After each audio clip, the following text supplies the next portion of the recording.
یہ جو چھٹے امام نے یہ دعا خصوصاً تعلیم فرمائی حضرت زرارہ کو، اور فرمایا یہ غیبت کبریٰ میں اس کو جب امام تمہارے غائب ہو تو اس دعا کو تم نے پڑھتے رہنا۔ اور ہم نے ایران میں دیکھا کہ نماز کے بعد یہ پڑھی جاتی، بہت ساری جگہوں پہ علماء پڑھتے۔ وہ کیا دعا ہے؟ اللہم عرفنی نفسک۔ حضرت زرارہ بن اعین جو بڑے خاص صحابی تھے امام کے، فرمایا کہ اگر تم نے زرارہ اس زمانے کو درک کر لیا جب حضرت حجت کی غیبت ہوگی، اگر تم اس زمانے تک پہنچ گئے تو اس دعا کو ہمیشہ پڑھتے رہنا۔ اللہم عرفنی نفسک، اے اللہ مجھے اپنی معرفت دے، مجھے اپنی پہچان کروا۔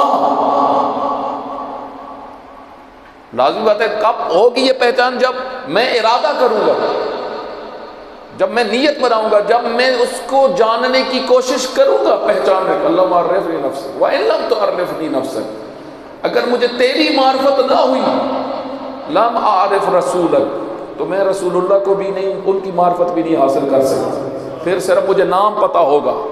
آج اب مسلمانوں کی مشکل کیا ہے؟ آج یہ مسلمان اتنے بد کردار کیوں ہیں؟ ہر وہ گھٹیا کام کر رہے ہیں جو مغرب کی سرزمین پہ جو رسول اللہ کو نہیں مانتے، جو وہ کر رہے ہیں اس سے بدتر یہ کر رہے ہیں، اس سے بدتر آپ کے کالجز اور یونیورسٹیز میں ہو رہا ہے، جو یورپ میں نہیں ہوتا، جو یورپ میں نہیں ہو رہا، جو مغرب کی سرزمین پہ نہیں ہو رہا، جہاں پہ ملحد ہیں، جہاں پہ اللہ کا انکار کرنے والے ہیں، وہ نہیں کر رہے جو آج پاکستان کی یونیورسٹیز اور کالجز میں ہو رہا ہے۔ آج جو مسلمان کر رہے ہیں، آج جو مسلمانوں کی دنیا میں جو ملکوں میں ہو رہا ہے، آپ دیکھیں مکہ اور مدینہ جیسی سرزمین کے پاس کیا کیا بن رہا ہے۔ کیوں؟ اس کی وجہ کیا ہے؟ اس کی وجہ یہ ہے رسول اللہ کے نام جانتے ہیں، جو کمال نہیں ہے۔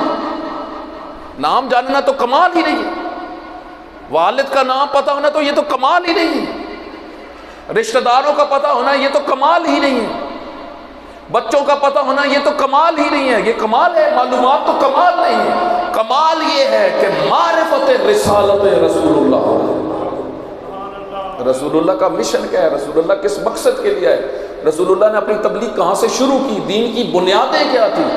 رسالت کی اساس کیا ہے؟ قربانیاں کس لیے دی گئی؟ رسول اللہ نے منکرات کا کس طرح مقابلہ کیا؟ یہ ساری چیزیں جو نہ سمجھتا ہو تو کون سا وہ یہی مسلمان ہے جو آج آپ دیکھ رہے ہیں، وہ وہی مسلمان ہے۔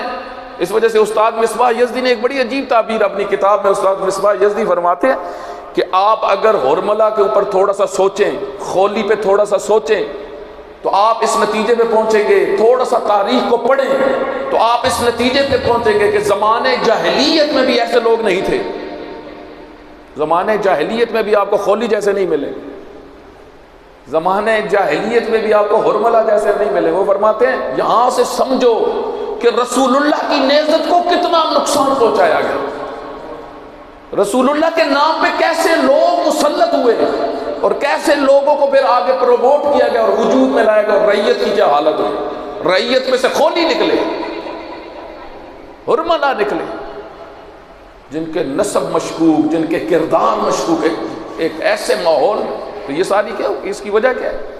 جب انسان کے پاس رسالت کی معرفت نہ ہو، رسول اللہ کی عظمت دل میں نہ ہو، ان کا مشن پتہ نہ ہو۔ اور پھر فرمایا امام نے کہ اے خدایا اللہم عرفنی رسولک، مجھے اپنے رسول کی معرفت عطا فرما۔ ان لم تعرفنی رسولک لم اعرف حجتک، اے خدا اگر مجھے تیرے رسول کی معرفت نہیں ہوگی تو پھر حجت خدا کی معرفت بھی نہیں ہوگی۔ وَإِن لَمْ تُعَرِّفْنِي حُجَّتَكَ، اگر آپ نے مجھے حجت خدا کی معرفت نہ کروائی، نہ پہچنوایا، ضللت عن دینی، تو میں دین سے ہٹ جاؤں گا، گمراہ ہو جاؤں گا، دین سے گمراہ ہو جاؤں گا۔ معرفت بہت ضروری ہے۔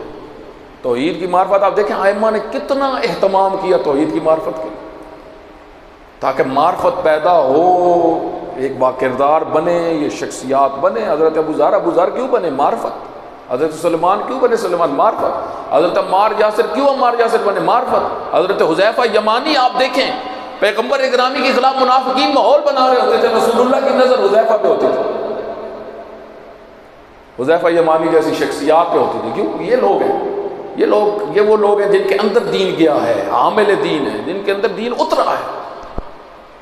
جس طرح امام زین العابدین علیہ السلام اپنی دعا میں فرماتے ہیں، دعائے ابو حمزہ سمالی میں یہ جملہ ہے، آپ پڑھتے ہوں گے تو آپ نے، اے خدایا ایک تعداد وہ ہے جو صرف زبان سے لا الہ جنہوں نے کہا ہے اور کچھ بھی نہیں، تو ان کو جانتا ہے انہوں نے پھر کیا کیا ہے.